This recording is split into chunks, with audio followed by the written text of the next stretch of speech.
As soon as I found out that it was a suicide, I was 100% sure that it was the scam.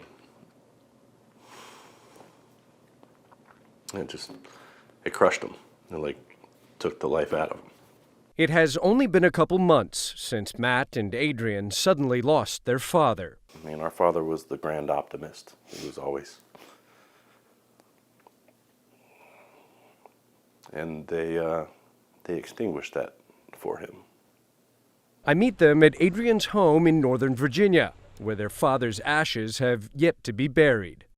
Dennis Jones was an avid photographer, guitarist, and loving grandfather.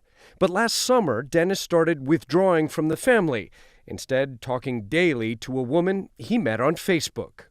The profile's name here is Jesse Shue. Do you think this person exists? No. Over time, Jesse convinced Dennis to invest in cryptocurrency. He pumped more and more money in until it suddenly disappeared.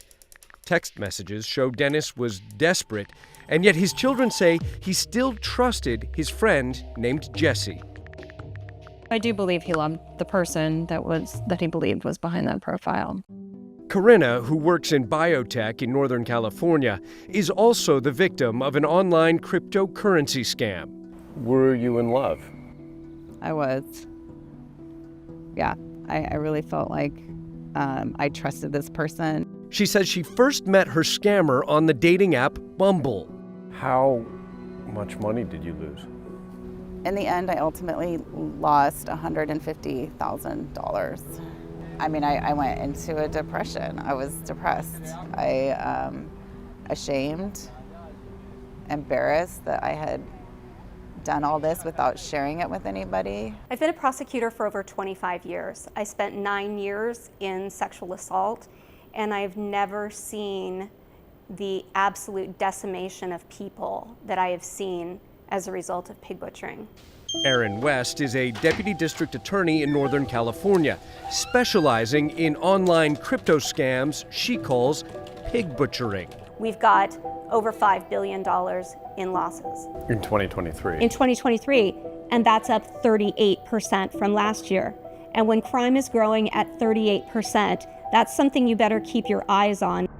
Using fake social media profiles, scammers spend months gaining the confidence of their victims before convincing them to invest in cryptocurrency through fake websites. Those platforms claim huge profits until the money suddenly disappears into the pockets of criminal gangs, mostly based out of Southeast Asia. A 2023 CNN investigation revealed many scammers are actually themselves victims of human trafficking, like this Indian man named Rakesh. Imprisoned in this armed compound in Myanmar, he was forced to work, pretending to be a Russian woman targeting Americans online. Like they're providing for us. I got a Russian girl. With using of Russian girl fake profile, I need to scam the people.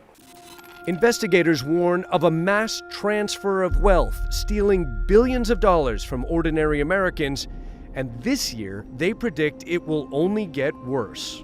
Many of these perpetrators are beyond my reach, and in order to establish deterrence, we need to prosecute some individuals who are running these operations in Southeast Asia. U.S. law enforcement say they have yet to arrest a single scammer, though the U.S. Secret Service has had better luck in recouping some of the lost money. We've been able to claw back, millions, but it's still a small percentage compared to how much is going overseas. Which is billions. The scammers flood social media sites to ensnare victims. Tech companies like Meta, Match Group, and Coinbase say they're trying to spread awareness about the threat, but Deputy District Attorney Erin West says that's not enough. An enemy has declared war on the rest of the world without really telling any of us that we are at war, and we are not fighting back. Corinna says she spent hours every day exchanging romantic texts with the person she thought she loved. It's heartbreaking for me to see the state that I was in. By the time she realized she'd been defrauded, Corinna says she took out high-interest loans, borrowed money from loved ones, and had to move back in with her mother. What is the timeline like for repaying your debts right now? Probably 10 years. After Dennis Jones took his own life, his adult children were left piecing together what happened by looking through his Facebook messages. And he's saying these are basically evil people. I did not know that such people existed. And he ends it with, the ultimate pain here is that I've betrayed my family's trust. This is unbearable. In early March, Matt, Adrian, and their sister Laura planned to have a meeting to help out their father. The plan was for him to move in with Adrian here in Virginia. Unfortunately, the day that we were supposed to have the meeting is the day that we found out he died.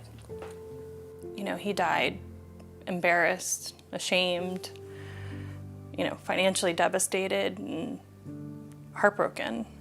And if sharing our story helps somebody else or another family, then it's worth it.